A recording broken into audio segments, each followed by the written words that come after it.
ಸ್ವಾಮೀಜಿಯವರ ಕಿರು ಪರಿಚಯ. ನಮ್ಮೂರ ಮಠ ನಮ್ಮ ಸ್ವಾಮೀಜಿ ಎಂದು ಜನಮನ ಗೆದ್ದ ಸರಳ ವ್ಯಕ್ತಿತ್ವದ ಪರಮಪೂಜ್ಯ ಜಿತಕಾಮಾನಂದ ಶ್ರೀಗಳು ರಾಮಕೃಷ್ಣ ಮಠ ಮಂಗಳೂರು ಅಧ್ಯಕ್ಷರು. ಆಧ್ಯಾತ್ಮಿಕ ಸಾಧಕರಾದ ಸ್ವಾಮೀಜಿಯವರು ಸ್ವಚ್ಛ ಸಮಾಜ ನಿರ್ವಹಣೆಗೆ ನಿರ್ಮಾಣಕ್ಕೆ ಪಣತೊಟ್ಟು ಹಲವಾರು ಚಟುವಟಿಕೆಗಳನ್ನು ಹಮ್ಮಿ ಮಠದ ಮೂಲಕ ಜನರಿಗೆ ತಲುಪಿಸುತ್ತಿರುವುದು ಎಲ್ಲರಿಗೂ ಗೊತ್ತಿದೆ. ಮಕ್ಕಳಿಗಂತೂ ಹಮ್ಮಿಕೊಂಡಿರುವ ಚಟುವಟಿಕೆಗಳು ಬಾಲವೃಂದದಲ್ಲಿ ಯೋಗ, ಭಗವದ್ಗೀತೆ, ಭಜನೆ, ಕರಾಟೆ, ಚಿತ್ರಕಲೆ, ಚೆಸ್, ಸಂಗೀತ ಎಲ್ಲವೂ ಶುಲ್ಕರಹಿತ ಹಾಗೂ ನುರಿತ ಶಿಕ್ಷಕರಿಂದ. ಸ್ವಾಮೀಜಿಯವರು ಉತ್ತಮ ವಾಗ್ಮಿಗಳು. ಎಲ್ಲರಿಗೂ ಗೊತ್ತಿದ್ದ ಹಾಗೆ ಸ್ವಚ್ಛ ಮಂಗಳೂರು ಅಭಿಯಾನ ಆರಂಭವಾಗಿದ್ದೇ ಸ್ವಾಮೀಜಿಯವರ ನೇತೃತ್ವದಲ್ಲಿ. ದೇಶ ಸೇವೆ ಹಾಗೂ ಈಶ ಸೇವೆಯನ್ನು ಜನಸಾಮಾನ್ಯರಿಗೆ ತಲುಪಿಸಿದ ನಮ್ಮ ಸ್ವಾಮೀಜಿಯವರಿಗೆ ನಿಮ್ಮೆಲ್ಲರ ಪರವಾಗಿ ಸಾಷ್ಟಾಂಗ ನಮಸ್ಕಾರಗಳು. ಈಗ ನಾವೆಲ್ಲರೂ ಕಾಯ್ತಿರುವ ಸಮಯ, ಅದು ಸ್ವಾಮೀಜಿಯವರ ಆಶೀರ್ವಚನ. ಶ್ರೀ ಗುರುಭ್ಯೋ ನಮಃ. ಜನನೀಂ ಶಾರದಾಂ ದೇವೀಂ ರಾಮಕೃಷ್ಣಂ ಜಗದ್ಗುರುಂ ಪಾದಪದ್ಮೇ ತಯೋಷಿತ್ವ ಪ್ರಣಮಾಮಿ ಮುಹುರ್ಮುಹು. ಆರಂಭದಲ್ಲೇ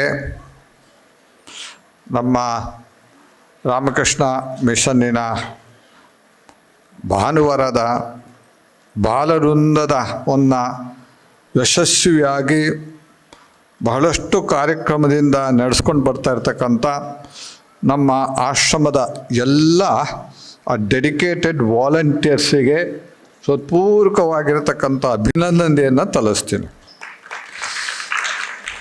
ಪ್ರತಿ ಆದಿತ್ಯವಾರ ಬಹಳಷ್ಟು ಸಂಖ್ಯೆಯಲ್ಲಿ ಮಕ್ಕಳು ಇಲ್ಲಿಗೆ ಬಂದು ಭಜನೆ, ಭಗವದ್ಗೀತೆ, ಚೆಸ್ಸು, ಪೇಂಟಿಂಗು, ಆಮೇಲೆ ಕರಾಟೆ ಎಲ್ಲವನ್ನೂ ಸಹ ಕಲಿಯುವ ಒಂದು ಅವಕಾಶವನ್ನು ನೋಡಿ ಇಲ್ಲಿ ಕಲ್ಪಿಸಿಕೊಟ್ಟಿದ್ದಾರೆ.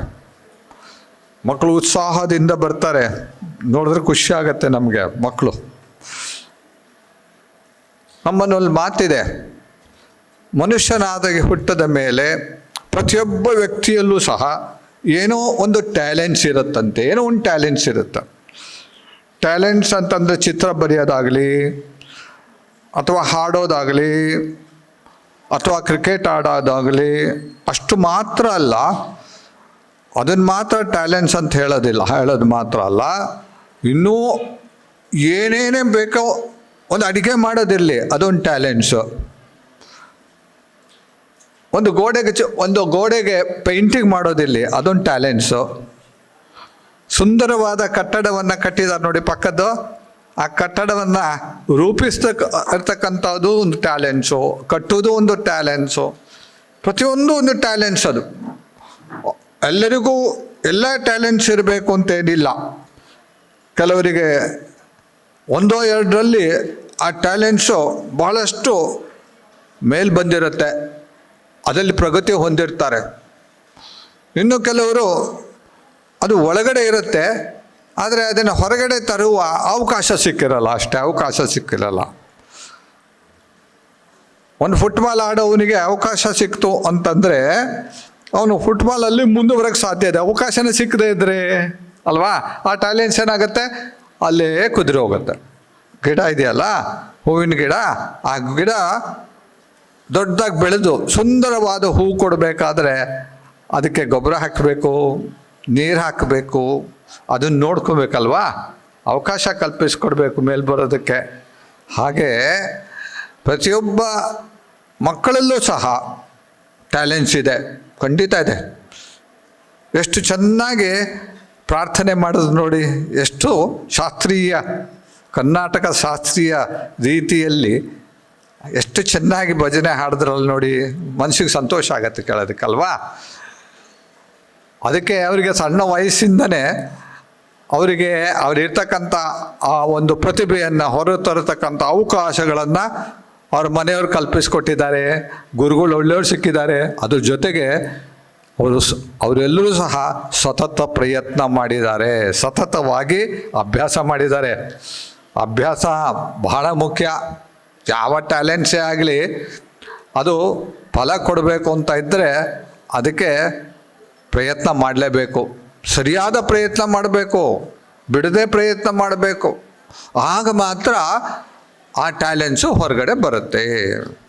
ಸತತ ಪ್ರಯತ್ನದಿಂದ ಏನು ಬೇಕಾದ್ರೂ ಸಾಧಿಸ್ಬೋದು.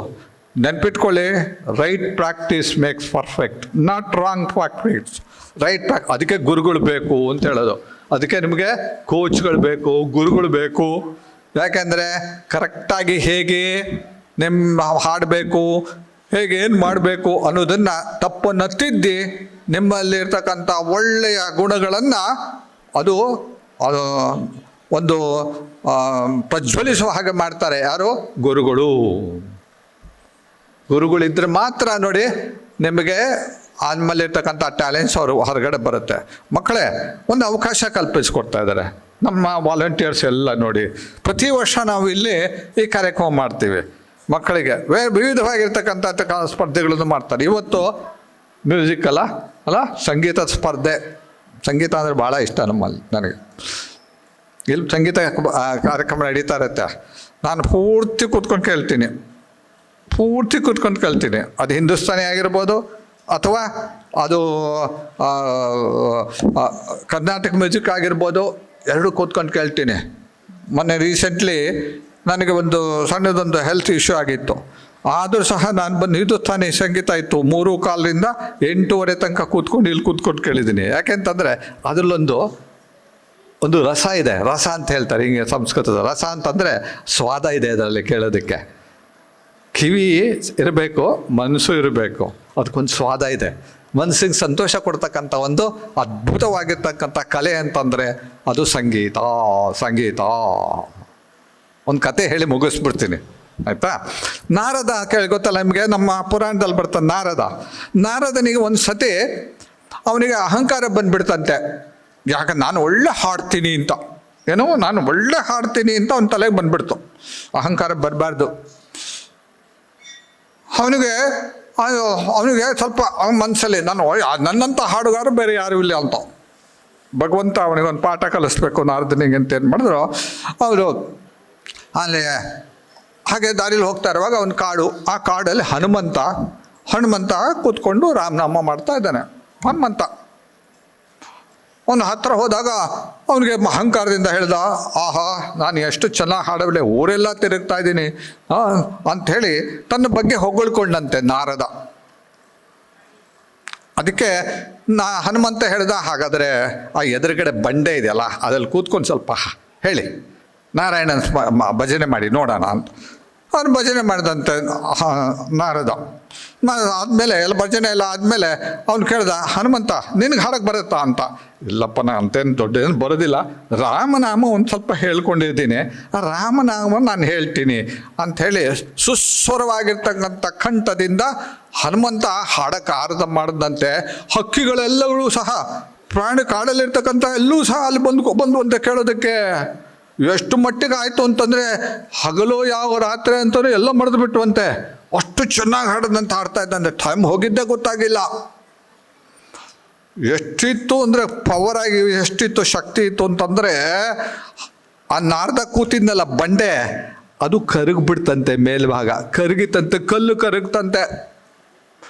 ಸ್ವಲ್ಪ ಹೊತ್ತಾದ್ಮೇಲೆ ಹನುಮಂತ ನಿಲ್ಲಿಸ್ದ ಹಾಡೋದು. ಮುಗಿದಾದ ತಕ್ಷಣ ಅದೇನೋ ಗಟ್ಟಿ ಆಗಿಬಿಡ್ತು.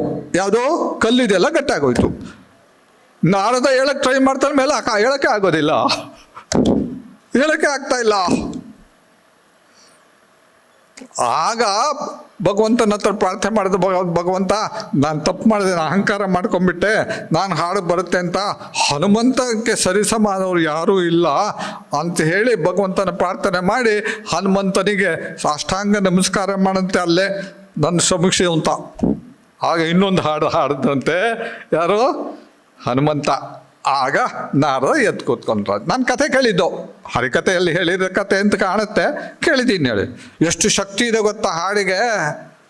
ಹಕ್ಕಿಗಳನ್ನು ಪ್ರಾಣಿಗಳನ್ನು ಸಹ ಆಕರ್ಷಿಸ್ತಕ್ಕಂಥ ಒಂದು ಶಕ್ತಿ ಹಾಡಿದೆ. ಒಬ್ಬರು ಒಂದು ತೋಟಕ್ಕೆ ಹೋಗಿದ್ದೆ ನಾನು. ಅವರು ಗೋಶಾಲೆ ಇತ್ತು. ಆ ಗೋಶಾಲೆಯಲ್ಲಿ ಅವರು ಪ್ರತಿ ದಿವಸ ಬೆಳಿಗ್ಗೆ ಮತ್ತು ಸಂಜೆ ಅವರು ಇದರಲ್ಲಿ ಸ್ಪೀಕರ್ ಹಾಕಿ ಒಳ್ಳೆ ಹಾಡು ಹಾಕ್ತಾರೆ. ದನಗಳಿಗೆ ಎಷ್ಟು ಖುಷಿ ಆಗುತ್ತೆ ಅಂತಂದರೆ, ನಿಜವಾಗ್ಲೂ ಹೇಳ್ತಾ ಇದ್ರು, ದನಗಳು ಭಾಳ ಇಷ್ಟಪಡ್ತಾವಂತೆ. ಅದು ಸಂಜೆ ಆಗೋದಕ್ಕೆ ಕಾಯ್ತಾ ಇರ್ತಾವಂತೆ, ಬೆಳಗ್ಗೆ ಆಗೋದಕ್ಕೆ ಕಾಯ್ತಾ ಇರ್ತಾವಂತೆ. ನಿಜವಾಗ್ಲೂ ಹೌದು. ಮೈಸೂರಲ್ಲಿ ರಾಮಕೃಷ್ಣ ವಿದ್ಯಾಶಾಲಾ ಅಂತ ರೆಸಿಡೆನ್ಷಿಯಲ್ ಸ್ಕೂಲ್ ಇದೆ, ಅಲ್ಲಿ ನಮ್ಮ ಗೋಶಾಲೆ ಇದೆ. ಅದು ಎಷ್ಟೋ ವರ್ಷಗಳಿಂದ ಅವರು ಅಲ್ಲಿ ಹಾಡು ಹಾಕ್ತಾರೆ ಬೆಳಿಗ್ಗೆ ಮತ್ತು ಸಂಜೆ. ದನಗಳಿಗೆ ಮುಖ ನೋಡಿದ್ರೆ ಗೊತ್ತಾಗುತ್ತೆ, ಭಾಳ ಸಂತೋಷ ಪಟ್ಕೊಳ್ತಾರೆ. ಪಕ್ಷಿಗಳು ಪ್ರಾಣಿಗಳಿಗೂ ಸಹ ಆಕರ್ಷತಕ್ಕಂಥ ಒಂದು ವಿದ್ಯೆ ಇದ್ದರೆ ಅದು ಯಾವ್ದು ಹೇಳಿ? ಸಂಗೀತ. ಕೇಳೋದೇ ಅಲ್ವಲ್ಲ ನನಗೆ, ಯಾವ್ದು ಹೇಳಿ? ಆಗ ನೀವೆಲ್ಲ ಕಲಿತೀರಲ್ಲ, ಹೇಳ್ತೀರಲ್ಲ ಇವತ್ತು. ನೆನ್ಪಿಟ್ಕೊಳ್ಳಿ, ಅರ್ಧಕ್ಕೆ ನಿಲ್ಲಿಸಬಾರ್ದು ಅಲ್ವಾ. ನೋಡಿ, ನಿಮ್ಮ ಟೀಚರ್ಸ್ ಬಂದಿರಲ್ಲ ಇಲ್ಲಿ, ಅವರೆಲ್ಲರೂ ನಿಲ್ಲಿಸ್ಲಿಲ್ಲ, ಈಗಲೂ ಕಲಿತಾ ಇದ್ದಾರೆ. ನೋಡಿ, ಈಗಲೂ ಕಲಿತಾ ಇದ್ದಾರೆ. ಅವರು ಒಳ್ಳೆ ಹಾಡ್ತಾರೆ, ಆದರೂ ಕಲಿತಾ ಇದ್ದಾರೆ. ಕಲಿಕೆ ಅನ್ನೋದಕ್ಕೆ ಎಂಡಿಲ್ಲ, ಅದು ಎಂಡಿಲ್ಲ, ಅದಕ್ಕೆ ಕೊನೆ ಅಂತಿಲ್ಲ. ಕಲಿತಾ ಇರಬೇಕು, ಪ್ರಾಕ್ಟೀಸ್ ಮಾಡ್ತಾ ಇರಬೇಕು. ಮಾಡ್ತೀರಾ? ದೇವರು ಒಳ್ಳೇದು ಮಾಡಲಿ ಮಕ್ಕಳೇ, ನಿಮಗೆಲ್ಲರಿಗೂ ಸಹ. ಜಯ ರಾಮಕೃಷ್ಣ.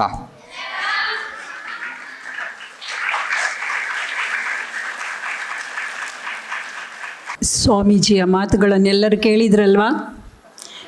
ಸಂಗೀತ ಏನನ್ನು ಕೊಡ್ತದೆ? ಯಾರಿಗೇನನ್ನು ಕೊಡ್ತದೆ? ಮರ, ಗಿಡ, ಬಳ್ಳಿಗಳು, ಪ್ರಾಣಿಗಳು, ಪಕ್ಷಿಗಳು ಎಲ್ಲವೂ ಎದ್ದು ನಿಲ್ತವೆ ಅಲ್ವಾ? ನಾವು ಸಹ ಅಭ್ಯಾಸ ಮಾಡಬೇಕು, ಆರೋಗ್ಯ ವೃದ್ಧಿಸ್ತದೆ. ಮತ್ತು ಪ್ರತಿಭೆಯ ಬಗ್ಗೆ ಹೇಳಿದರು. ಪ್ರತಿಯೊಬ್ಬರೂ ಸಹ ಏನು ಮಾಡಬೇಕು? ಪ್ರಯತ್ನದಿಂದ ಕಂಟಿನ್ಯೂಸ್ ಆಗಿ ನಿಮ್ಮಲ್ಲಿರುವ ಪ್ರತಿಭೆಯನ್ನು ಪ್ರಯತ್ನದಿಂದ ಹೊರಗೆ ತರಬೇಕು, ಪ್ರಾಕ್ಟೀಸ್ ಮಾಡಬೇಕು ಅಂತ ಹೇಳಿದರು. ಸ್ವಾಮೀಜಿಯವರ ಪ್ರತಿಭೆಯ ಬಗ್ಗೆ ಹೇಳಿದ ಸಿಹಿ ಸವಿಯಾದ ಘನತೆಯ ವಾಕ್ಯ ಸದಾ ನೆನಪಿನಲ್ಲಿಡಬೇಕು. ಧನ್ಯವಾದಗಳು ಸ್ವಾಮೀಜಿ.